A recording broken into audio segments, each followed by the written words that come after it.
الحمد للہ والصلاة والسلام علی رسول اللہ وعلی آلہ واصحابہ وسلم تسلیما کثیرا کثیرا۔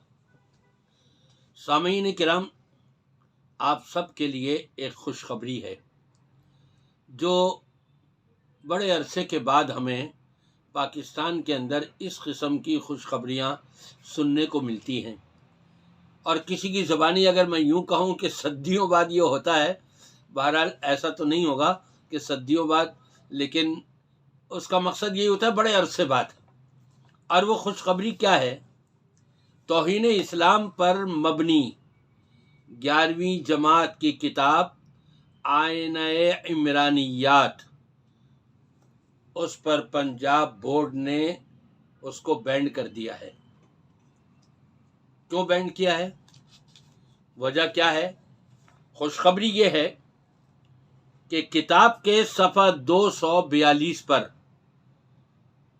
معاشی تبدیلی میں رکاوٹ بننے والے عناصر ذکر کیے ہیں۔ معاشرتی تبدیلی میں رکاوٹ بننے والے عناصر آخر ہیں کیا ان لوگوں کی نظر میں؟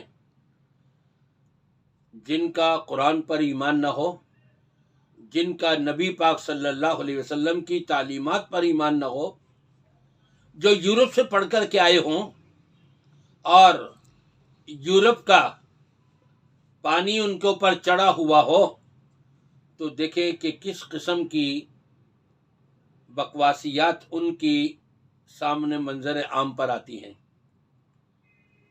بات کیا ہے؟ کہتے ہیں جی معاشرتی تبدیلی میں رکاوٹ بننے والے اسباب میں ایک یہ ہے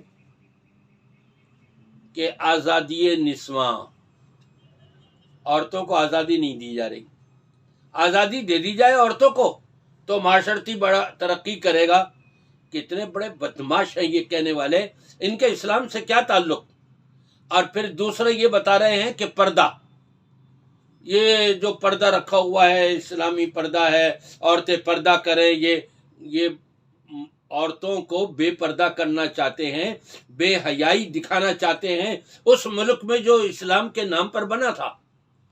یہ کچھ اس کے مصنف نے لکھا اور یہ کچھ ناشر نے چھاپا، اور پنجاب بورڈ کے اندر لاہور سے یہ فیصلہ ہوا کہ اس کو بینڈ کر دیا جائے۔ ناشر کو بھی کہہ دیا، لیکن میں تو یہاں پر یہ کہوں گا کہ ناشر کو بھی اور اس کے مصنف کو بھی قرار واقعی سزا دی جائے۔ یہ عدالتی کارروائی ان کے خلاف ہونی چاہیے کہ انہوں نے ایسا مواد جو اسلام کے خلاف ہے سراسر، اور جو پاکستان کا آئین تھا، اس آئین میں جو مقام قرآن کو اور سنت کو دیا گیا ہے، یہ اس آئین کے خلاف انہوں نے یہ بات لکھی ہے۔ ان کو تو عدالتی کٹہرے میں کھینچنا چاہیے، وہاں پر لا کر کے ان کو سزائیں سنانی چاہیے کہ بھئی یہ ایسا انہوں نے کیوں لکھا تھا۔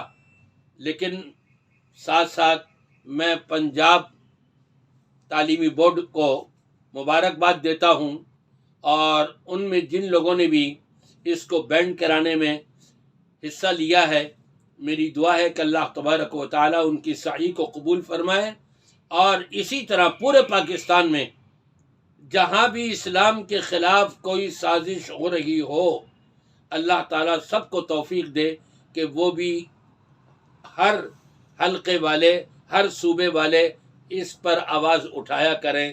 اللہ تعالیٰ سب کو دین کی صحیح سمجھ عطا فرمائے۔